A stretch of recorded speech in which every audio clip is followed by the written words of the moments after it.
يصلون على النبي يا أيها الذين آمنوا صلوا عليه وسلموا تسليما اللهم صل على أشرف الأهل والأجر وإمام الأحكام والحرام سيدنا محمد وعلى آله وصحبه وبارك وسلم زده يا ربي شرفا وبلغا ومحبة وتعظيما.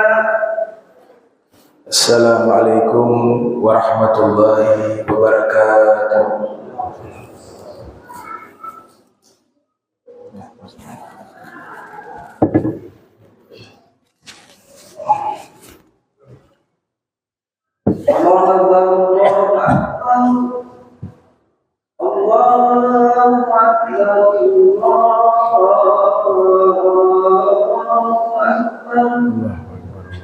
أشهد أن لا إله إلا الله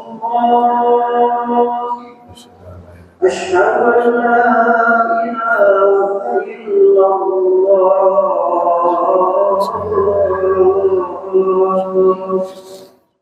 أشهد أن محمدا رسول الله أشهد أن محمدا رسول الله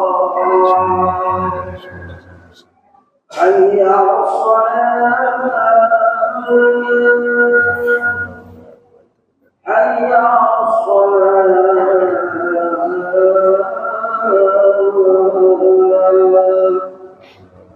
حي على الفلاح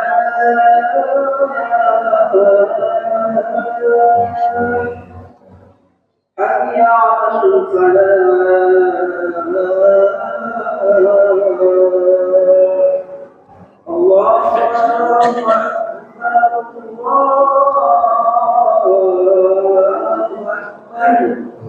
لا إله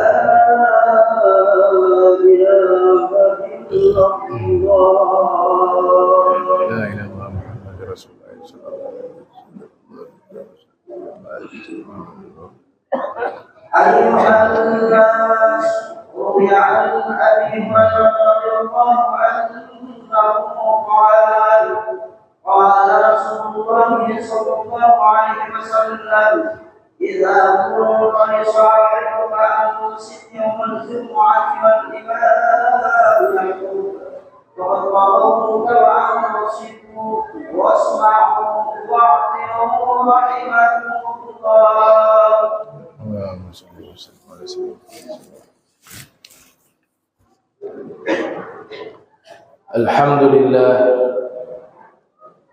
الحمد لله رب العالمين نستعينه ونستغفره ونعوذ بالله من شرور أنفسنا ومن سيئات أعمالنا من يهد الله فلا مضل له ومن يضلل فلا هادي له أشهد أن لا إله إلا الله وحده لا شريك له وأشهد أن سيدنا محمدا عبده ورسوله.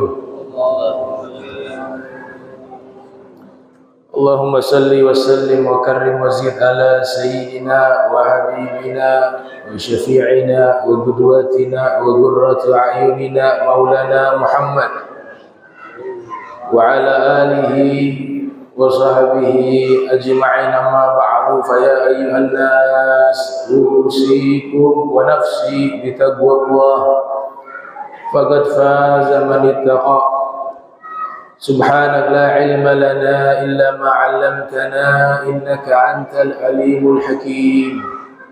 ربي اشرح لي صدري ويسر لي أمري واحلل عقدة من لساني يفقهوا قولي وسدد لساني واهدي قلبي بحق سيدنا محمد صلى الله عليه وآله وبارك وسلم. Alhamdulillah, puji syukur kehadirat Allah, salawat salam senantiasa tercurahkan kepada junjungan mulia Nabi tercinta Sayyiduna wa Maulana Muhammad sallallahu alaihi wa alihi wa barak wasallam. beserta segenap keluarga beliau, sahabat beliau, dan umat beliau yang senantiasa melaksanakan ajaran beliau hingga akhir masa nanti. Ikhwanul muslimin rahimakumullah. Hujjatul Islam Abu Hamid Al-Ghazali rahimahullah menyebutkan di dalam kitabnya Mukasyafah Al-Qulub di Muqarrabati Allamil Ghuyub, ada satu tokoh sufi bernama Al-Imam Yahya bin Mu'az Ar-Razi. Beliau dikenal sebagai salah satu tokoh sufi. Jika menyampaikan nasihat, banyak yang mendengar pingsan, bahkan ada yang wafat seketika. Karena begitu khusyuk, apa yang disampaikan bersumber dari hati, maka akan masuk ke dalam hati. Ma kharaja minal janan dakhalal janan. Sesuatu yang keluar dari hati, maka dia akan masuk ke dalam hati. Sehingga para ulama memberikan julukan kepada beliau dengan sebutan Simatul Qulub, cambuk hati. Sebagaimana yang disebutkan oleh Imam Ibnu Zawzi Al-Baghdadi di dalam kitabnya Sifatus Safwa. Ada nasihat yang beliau sampaikan kepada kita. Beliau mengatakan al-ugala'u thalathatun. Orang-orang yang berakal 3 orang. Orang-orang yang berakal 3 jenis manusia. Satu, beliau katakan, orang yang berakal adalah man tarakad dunya qabla an tatrukah. Yakni dia telah meninggalkan dunia sebelum dunia meninggalkannya.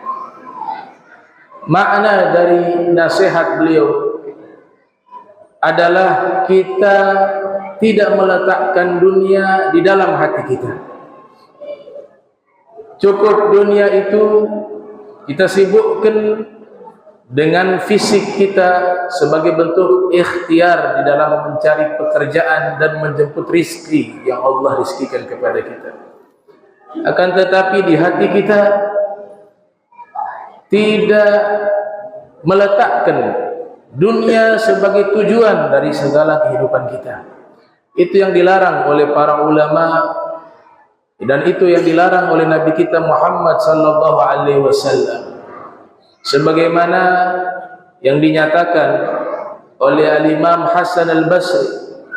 Sebagian ulama menisbatkan ucapan ini adalah ucapan Al-Imam Malik bin Dinar. Satu ucapan yang sangat populer di kalangan para ulama yang menyebutkan hubbud dunya ra'su kulli khati'ah. Cinta dunia pangkal dari segala kesalahan. Al-Imam Al-Ghazali mengatakan wa bi bughdhiha ra'su kulli hasanah. Maka demikian, jika membencinya itu adalah pangkal dari segala kebaikan. Kita tidak dilarang sukses dalam urusan duniawi, tapi yang dilarang urusan duniawi melalaikan kita akan kehidupan yang sesungguhnya di akhirat. Allah Subhanahu wa ta'ala telah mewanti-wanti dan mengingatkan kita di dalam kitab suci Al-Quran, wa mal hayatud dunya illa mata'ul gurur. Tidaklah kehidupan di dunia ini melainkan hanya perhiasan yang menipu. Wa mal hayatud dunya illa lahwun. Tidaklah kehidupan dunia ini kecuali hanya permainan, wa la'ibun. Maka inilah yang perlu kita tanamkan, bahwa kita sebagai seorang mukmin, tugas visi misi kita di dunia sangat jelas. Wa ma khalaqtul jinna wal insa illa liya'budun, yaitu penghambaan kepada Allah Subhanahu wa taala. Itulah tujuan utama kita hidup di dunia ini. Sebab itulah dinyatakan oleh para ulama, di antaranya diriwayatkan dari Nabi Isa alaihi salam. Nabi Isa pernah mengatakan ad-dunya qintarah fa'buruha wa la ta'muruha. Dunia ini hanya jembatan perlintasan. Jangan kalian makmurkan jembatan tersebut, akan tetapi kalian lewati saja. Karena dia adalah tempat transit, bukan tempat tujuan. Dia adalah tempat lewat, bukan tempat tinggal. Inilah wasiat daripada Nabi Allah Isa alaihissalam. Sebab itulah Al-Imam Yahya bin Mu'az Ar-Razi mengatakan, orang yang berakal adalah orang yang meninggalkan dunia sebelum dunia meninggalkannya. Maknanya adalah kematian. Kita memiliki banyak rencana kehidupan di dunia, tapi ketahuilah bahwa kita memiliki ajal. Kita akan wafat, dan itu adalah ketetapan Allah yang disebut dalam bahasa Al-Quran ajal. Wa anfiqu mimma razaqnakum min qabl ayyatiya ahadakumul maut fayaqula rabbi laula akhartani ila ajalin qarib fa asaddaqa wa akun minas solihin. Maka para sufi di dalam doa-doa mereka terkait masalah duniawi, mereka menyatakan Allahumma ij'al dunya fi aidina wa la taj'al fi qulubina. Ya Allah, jadikan dunia ini di tangan kami, jangan kau jadikan dunia ini di dalam hati kami. Allahumma nadzih qulubana 'ani ta'alluqi bimman dunak waj'alna min qaumin tuhibbuhum wa yuhibbuna. Ya Allah, bersihkanlah hati kami dari ikatan selainmu, dan jadilah kami adalah kaum yang engkau cintai dan menjadi kaum yang mencintai dirimu. Inilah nasihat pertama dari Al-Imam Yahya bin Mu'az Ar-Razi. Yang kedua, kata beliau, orang yang berakal adalah man bana qabrahu qabla an yadkhulah, yakni dia membangun rumahnya di dalam kuburan sebelum dia masuk ke rumah tersebut. Rumah kita yang sesungguhnya adalah kuburan, sebab kuburan kita menghuninya dalam waktu yang cukup panjang. Sampai kapan kita menghuni kuburan? Sampai hari kebangkitan. Wa min waraihim barzakhun ila yaumi yub'atsun. Di alam kubur mereka menanti hari di mana mereka dibangkitkan. Alam kubur adalah satu keyakinan. Al-qabru haqqun wa anna na'imahu haqqun wa anna 'adzabahu haqqun. Kuburan adalah sesuatu hak. Nikmat-nikmat kubur juga adalah sesuatu yang hak. Azab kubur juga adalah sesuatu yang hak. Di kalangan ulama ahli sunnati wal jamaah, mereka bersepakat bahwa setelah wafatnya kita akan hidup di satu alam yang disebut alamul barzakh. Sebagaimana kehidupan yang nanti kita tempuh, yaitu hari kebangkitan, yaumul hisab wal mizan, melewati jembatan sirat, diberikan kitab amal, digolongkan ashabul yamin wa ashabus shimal, wa ashabul yamin fil jannah wa ashabus shimal fin nar. Golongan kanan tempatnya di surga, golongan kiri tempatnya di neraka. Keseluruhannya itu adalah satu bentuk keimanan yang wajib kita yakini di kalangan ahli sunnati wal jamaah. Di dalam kubur hanya ada dua tempat, sebagaimana yang dinyatakan oleh Nabi kita Muhammad sallallahu alaihi wasallam. Al-qabru imma rawdah min riyadil jannah aw hufratun min hufarin niran. Kuburan itu adalah taman surga atau lubang neraka. Maka siapa yang di alam kuburnya dia selamat, Nabi mengatakan ma ba'dahu aisar, setelah itu prosesnya akan mudah, dimudahkan oleh Allah hingga dia masuk ke dalam surga. Namun ketika seseorang di alam kubur telah diazab, mengalami siksa di dalam kuburannya, maka ma ba'dahu aisar, setelahnya prosesnya akan sulit bagi dirinya hingga dia masuk ke dalam neraka. Sebab itulah Rasulullah sallallahu alaihi wasallam mengajarkan kepada kita doa untuk rutin kita baca selepas solat subuh dan solat maghrib meminta perlindungan kepada Allah Subhanahu wa taala dari azab api neraka. Allahumma ajirna minan nar. Allahumma ajirna minan nar. Allahumma ajirna minan nar. Diajarkan oleh Nabi Muhammad SAW untuk kita baca sebanyak 7 kali. Ikhwanul muslimin rahimakumullah. Alam kubur ini satu keindahan bagi orang-orang yang taat kepada Allah ketika hidup di dunia. Dia telah mendapatkan surga sebelum masuk ke dalam surga. Para ulama seperti Al-Imam As-Suyuti dalam kitabnya Syarhus Sudur menceritakan bahwasanya di dalam kubur diistilahkan dengan taman surga.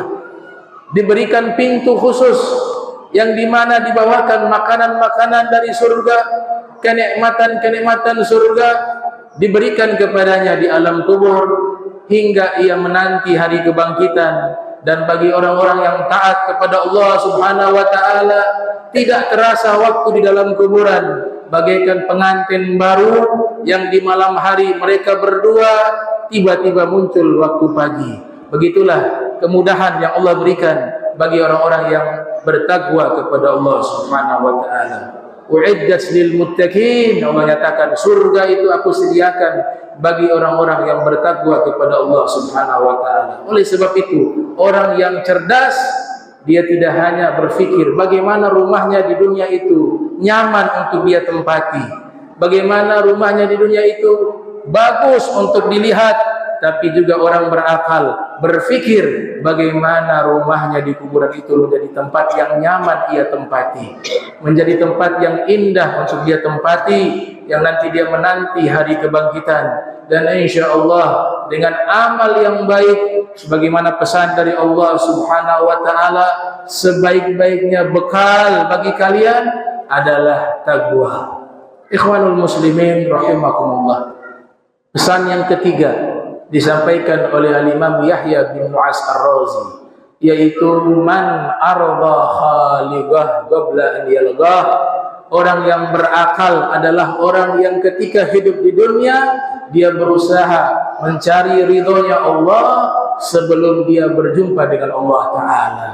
Kita semua disebutkan oleh Rasul akan menghadap kepada Allah Subhanahu wa taala. Wa laisa bainahu wa bainallah turjaman. Ketika dia menghadap Allah, tidak ada pembela dan penterjemah di sampingnya. Dia datang seorang diri menghadap kepada Allah, kemudian ditanya oleh Allah dengan amal-amal yang pernah ia lakukan. Jika baik, maka dia akan diselamatkan oleh Allah. Jika buruk, maka harapan dari dia adalah pengampunan Allah Subhanahu wa taala dan juga memohon syafaat dari Nabi kita Muhammad sallallahu alaihi wasallam. Asalkan sudah ada 2 kalimat syahadat dan dia sudah berusaha melaksanakan ketakwaan ketika hidup di dunia, wa insyaallah rahmat Allah akan tercurahkan kepadanya dan syafaat Nabi kita Muhammad sallallahu alaihi wasallam akan diberikan kepadanya. Mudah-mudahan kita semua mendapatkan syafaat dari Nabi kita Muhammad sallallahu alaihi wasallam. Diberikan 3 golongan, mereka diizinkan memberikan syafaat di yaumil qiyamah. Thalathun yashfa'u yawmal qiyamah, al-anbiya'u, thumma al-ulama'u, thumma syuhada. 3 golongan yang memberikan syafaat di yaumil qiyamah. Golongan para nabi, golongan para ulama, dan golongan para syuhada. Maka cara terbaik agar perjumpaan kita dengan Allah nanti di yaumil qiyamah adalah perjumpaan yang indah, perjumpaan yang baik. Tidak lain caranya hanya satu.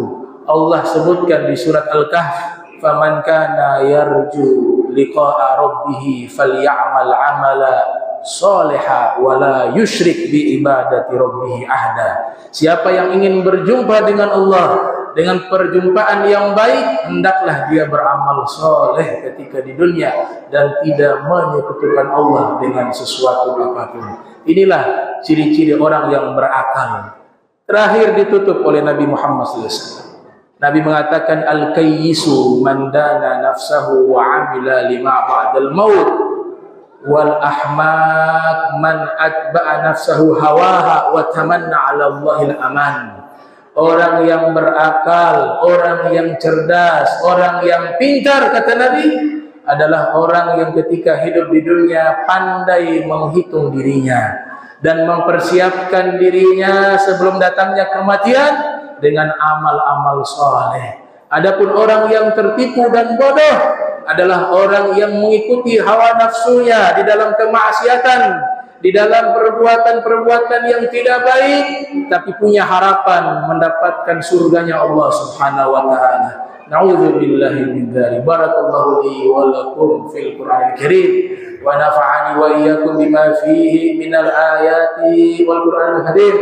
Wa sallallahu alaihi Muhammadin wa ala alihi wa sahbihi wa baraka wasallam. Walhamdulillahi rabbil alamin. اللهم صل على سيدنا محمد وعلى آل سيدنا محمد.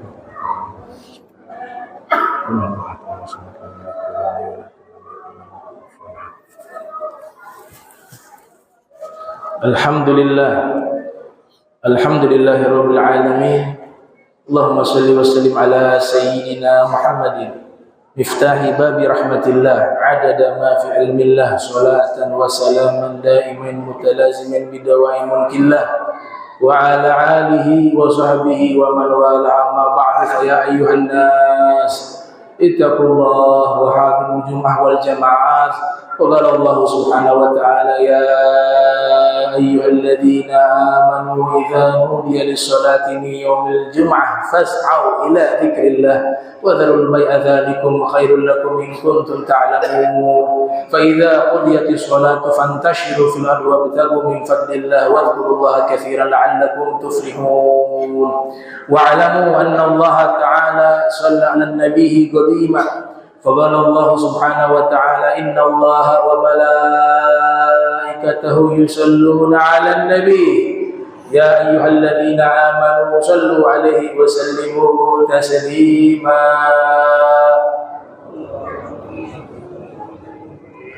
اللهم صل وسلم على سيدنا محمد في الأولين وصل وسلم على سيدنا محمد في الآخرين وصل وسلم على سيدنا محمد في كل وقت وحين وصل وسلم على سيدنا محمد في الملأ الأعلى إلى يوم الدين وصل وسلم على سيد الأنبياء والمرسلين وعلى الملائكة المقربين وعلى عباد الله الصالحين من أهل السماوات والأرضين.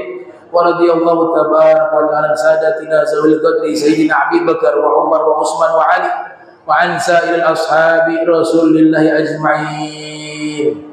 اللهم انصر إخواننا مسلمين في فلسطين. اللهم انصر إخواننا مسلمين في الشام. اللهم انصر إخواننا مسلمين في أفريقيا. اللهم انصر إخواننا مسلمين في اليمن. اللهم انصر إخواننا مسلمين في الهند. اللهم انصر إخواننا مسلمين في باكستان. اللهم انصر إخواننا مسلمين في أفغانستان. اللهم انصر إخواننا المسلمين في العراق.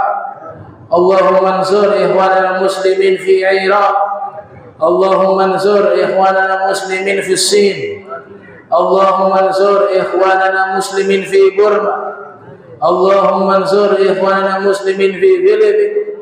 اللهم انصر إخواننا المسلمين في تايلاند.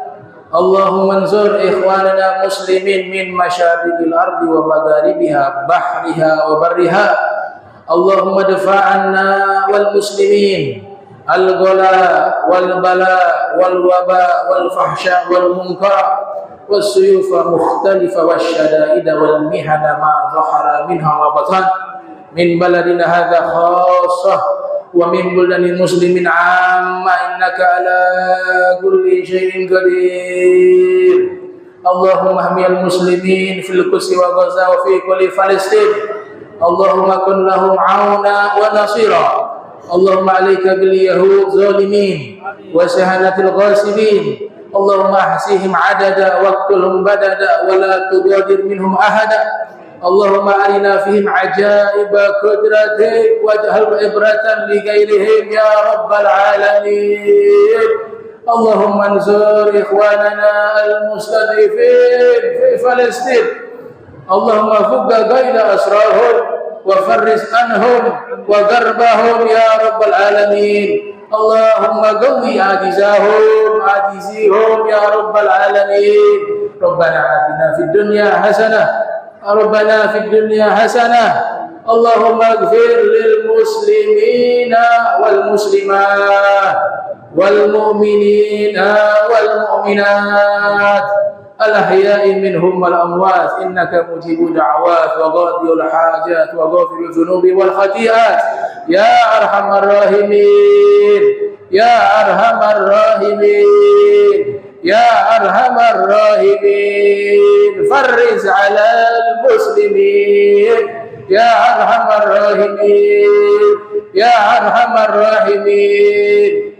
أرحم الراحمين فرج على المسلمين.